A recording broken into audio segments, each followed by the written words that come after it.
This is the Lone Crater YouTube. We hope this video helps.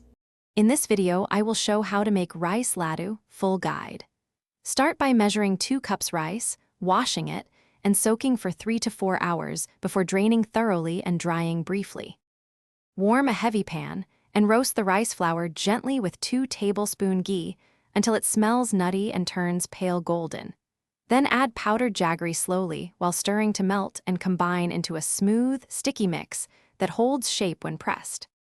If this video is helpful, please subscribe and like to support more recipes.